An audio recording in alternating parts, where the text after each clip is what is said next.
Hello दोस्तों, welcome to LLB pocket book. और आज का जो हमारा टॉपिक रहने वाला है वो इंटरप्रिटेशन ऑफ लॉ का जो प्राइमरी रूल है उसका फर्स्ट रूल है लिटरल रूल ऑफ इंटरप्रिटेशन। ये हम देखेंगे कि क्या होता है।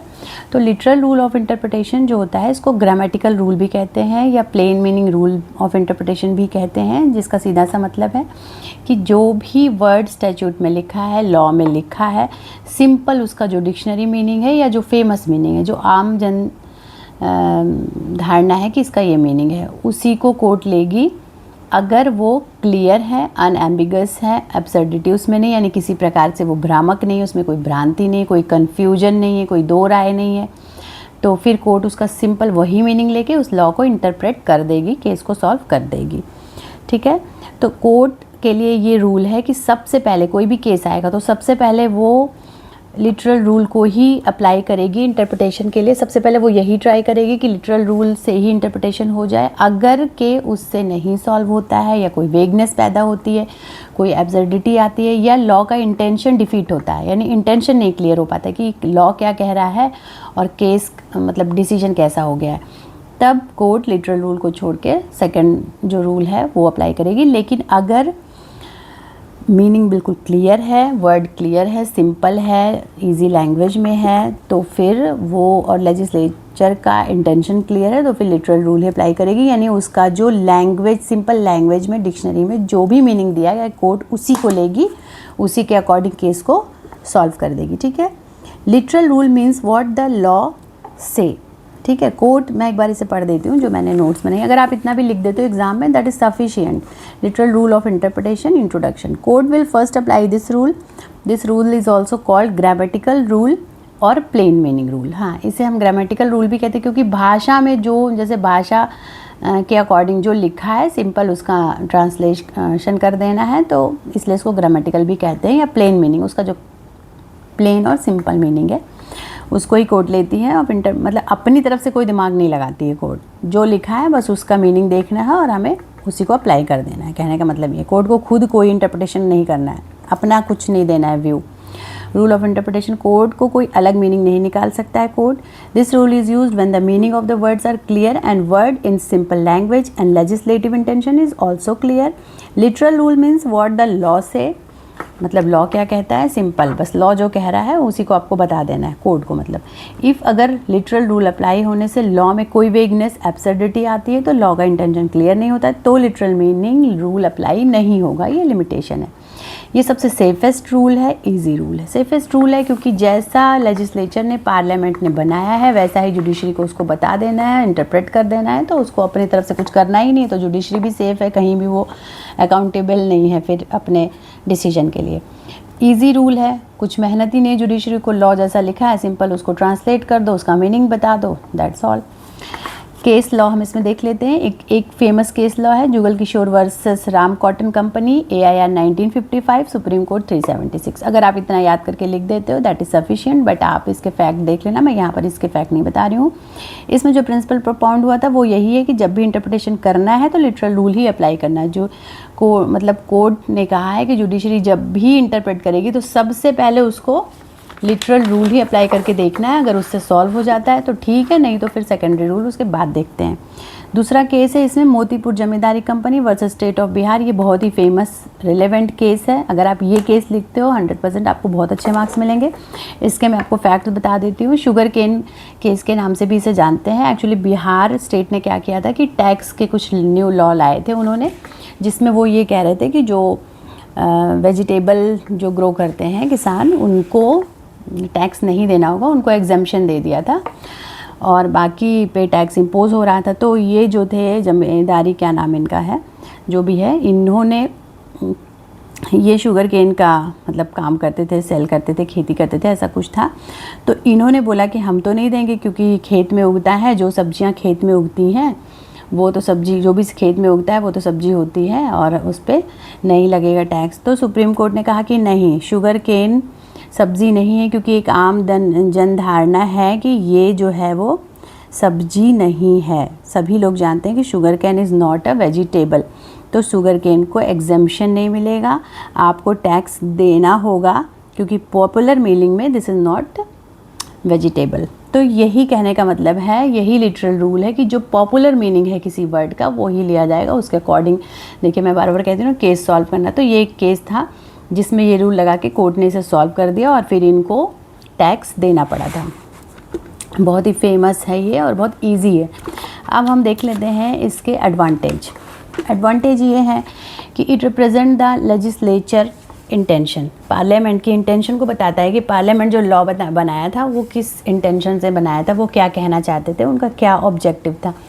This rule helps to follow the intention of parliament why law is made. Simple है भाई, जैसा इंटेंशन, जिस इंटेंशन से, जिस आशय से पार्लियामेंट ने, हमारे लेजिस्लेचर ने लॉ को बनाया था, सिंपल उसी मीनिंग को लेकर के केस को सॉल्व कर दिया गया है।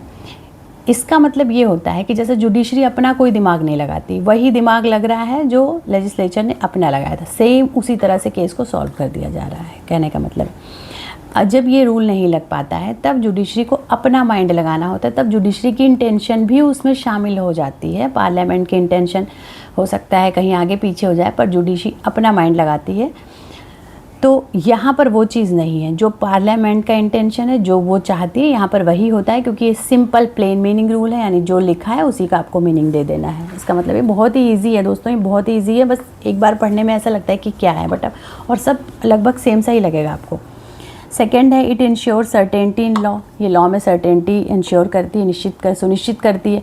सही बात है, निश्चितता लाती है कि कोई केस है तो सबको पता है। अब यही शुगर केन का आप ले लो कि सबको पता है कि ये सब्जी नहीं है, हमको मतलब पार्टी कोर्ट गई, लेकिन सबको मालूम है कि सब्जी है ही नहीं है, और सीधे सीधे पार्लियामेंट ने लिखा है कि वेजिटेबल ही एग्जेम्प्ट है, यानी उसको ही छूट मिली है टैक्स में, बाकियों को नहीं, तो इनको टैक्स देना ही पड़ेगा। तो लॉ क्या हो गया, फिक्स, निश्चित हो गया, डिसीजन भी निश्चित हो गया, सबको पता है, तो टाइम भी सेफ हुआ और सब लोग संतुष्ट भी हैं, क्योंकि क्लियर लॉ है, उसमें किसी को कुछ करना ही नहीं है। कोर्ट प्लेन मीनिंग यूज़ करेगा, लॉ किसी भी जज के पास जाएगा तो वो प्लेन मीनिंग यूज़ करेगा एंड इंटरप्रेट कर देगा, सबके लिए एक जैसा है। मतलब अगर मान लीजिए आप किसी कोर्ट गए, वहाँ आप नहीं संतुष्ट हुए, उसने कह दिया नहीं आपको देना ही है, आपको मतलब क्या कहते हैं उसे, टैक्स देना ही है, तो आप दूसरे कोर्ट चले गए, अपील में चले गए, तो भी कोर्ट वहाँ पे भी वही करेगा, चाहे आप कहाँ भी अपील पे चले जाओ, वही कहेंगे, वो यही कहेंगे कि भाई इसका प्लेन मीनिंग यही है, ये सब्ज़ी नहीं है, यू हैव टू पे the tax.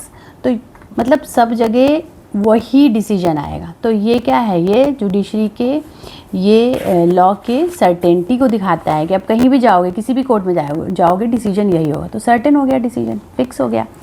Easy to understand by common people, simple है कि हर कोई इसे समझ सकता है, क्योंकि जो भी मीनिंग लिखा है, अगर आप नहीं समझ पा रहे हो, आप डिक्शनरी मीनिंग ले लो और फेमस मीनिंग देख लो, वो ही उसका मीनिंग है, उसके अकॉर्डिंग केस सॉल्व हो जाएगा। तो बहुत सबको समझ में आ जाता है कि हाँ भाई ये चीज़ इसमें कही गई है। अब लॉ में बहुत सी चीज़ें होती हैं जो समझ ही नहीं आती हैं, बहुत से ऐसे टर्म, जैसे अभी आपसे कहा जाए कि कॉमन मैन से कहा जाए पैक्टा सेंट सर्वेंटा क्या है, अब कोई नहीं समझ पाएगा, तो मैं इसका मीनिंग बाद में बताऊँगी। कहने का मतलब है कि क्योंकि ये कॉमन लैंग्वेज में होता है, प्लेन मीनिंग में होता है, इसलिए बहुत ही easy to understand to common man होता है।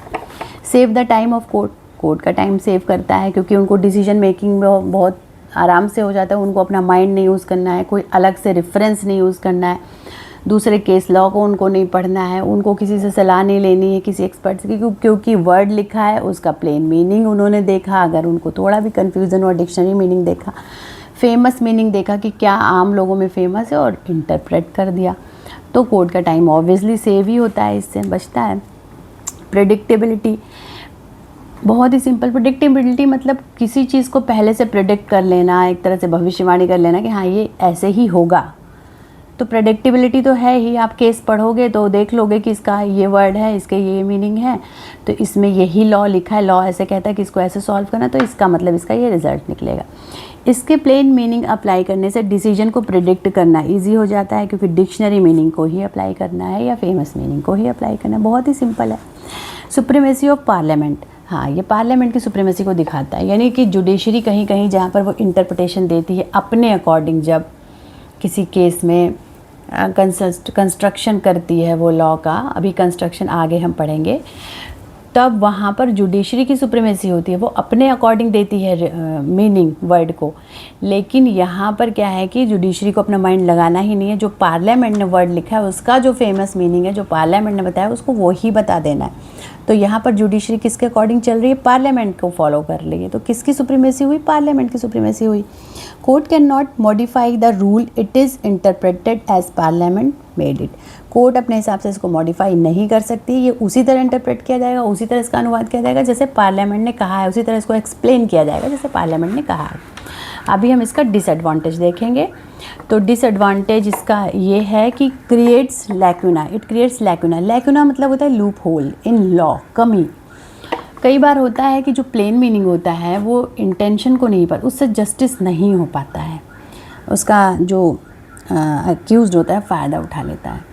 तो फिर ये क्या होता है, ये लॉ में मतलब क्लियर नहीं होता है लॉ, तब ये लॉ में क्या होता है, लूप होल, लैक्यूना क्रिएट कर देता है। कई बार लैंग्वेज क्लियर नहीं होती है एंड प्लेन मीनिंग यूज़ करने पर क्रिमिनल उसका फ़ायदा उठाते हैं। Simple, not fulfil the intention of legislature, ये लेजिस्लेचर के इंटेंशन को कई बार फुलफिल नहीं करता है। उन्होंने सिंपल मीनिंग दे दिया कि ये ऐसे होना है, लेकिन जब देखा गया तो उसके बहुत सारे मीनिंग निकल गए। अब कहीं पर उसका कोई मीनिंग फेमस है, कहीं पर कोई मीनिंग फेमस है। तो इससे जो जुडिशरी ने जो चीज़ को लेजिस्लेचर ने जो ध्यान में रख के उसको बनाया था, वो फिर इंटेंशन नहीं अचीव हो पाता है। जैसे प्याज की कोई बात है, प्याज को कहीं पर प्याज कहते हैं, कहीं पर कांदा कहते हैं। अब कांदा हो सकता है कहीं कुछ और मीनिंग होता हो उसका, इसी तरह से कन्फ्यूज़न पैदा होती है। मैं एक एग्जांपल दे रही हूँ, आप इसको मत लिख दीजिएगा।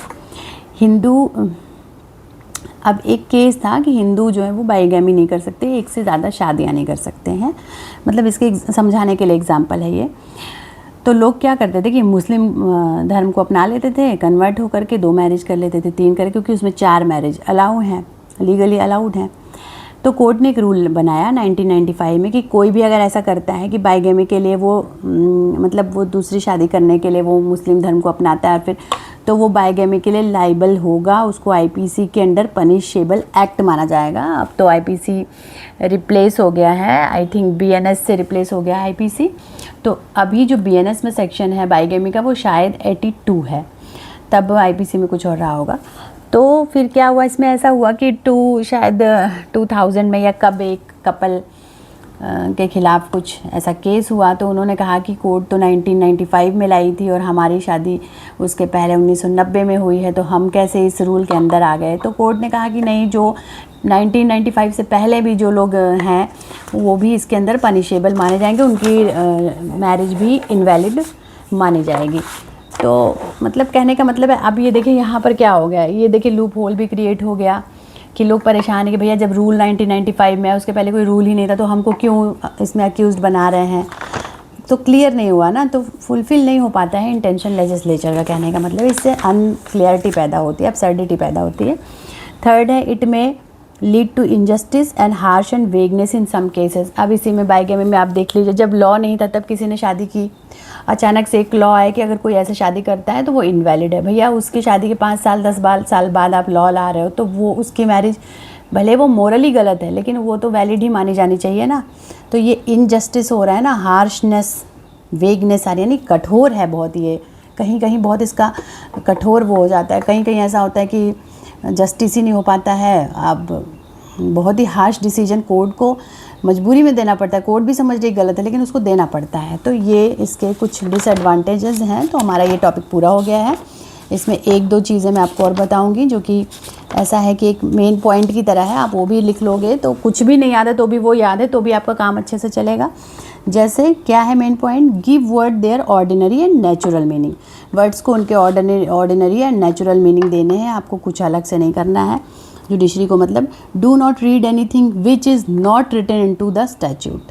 अब ये बहुत इंपॉर्टेंट है, कोई भी ऐसा वर्ड जुडिशरी अपने अकॉर्डिंग उसमें ऐड नहीं कर सकती है, उससे माइनस नहीं कर सकती, यानी कि कम नहीं कर सकती है, अल्ट्रेशन नहीं कर सकती। कहने का मतलब जैसा लिखा है आपको वैसा ही पढ़ना है, ना तो आपको कुछ ऐड करना है ना आपको कुछ हटाना है।